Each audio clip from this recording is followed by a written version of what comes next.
Nakikipagkumpetensya na ang mga tindahang Pinoy sa Germany sa mga dayuhang karibal. Kaya naman ang mga Pinoy doon nakikinabang sa mas murang bilihin sa mga tindahang kadalasan ay nagsisilbi na ring tambayan ng mga magkakababayan. May report, Bert Quizon.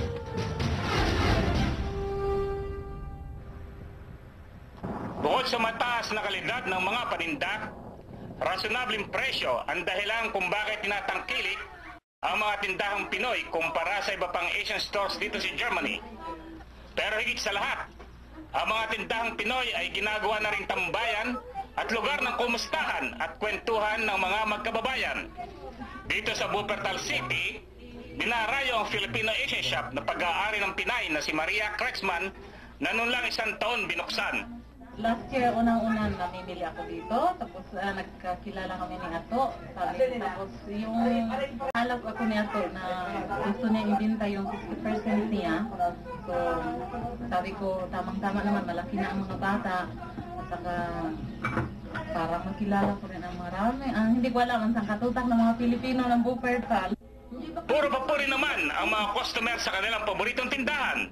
Mapagkaibigan ang may-ari ng tindahan ito, at ang ikalawa, nakakatagpo ko ang mga kapwa Pilipino na nagsasama-sama kami dito kung may pagkakataon. Ang kagandahan dito sa nagkameron ng Filipino store dito sa Wuppertal ay mas madali makakuha ng mga Filipino foods.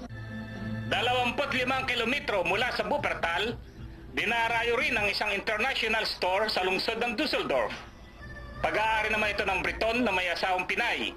Kaya naman, tambak dito ang mga produktong Pinoy. Dito na, matagal na itong tindahan. Church, yung every second Saturday at saka fourth Saturday, may mga gatherings po yun sa mga Pilipino. Masaya.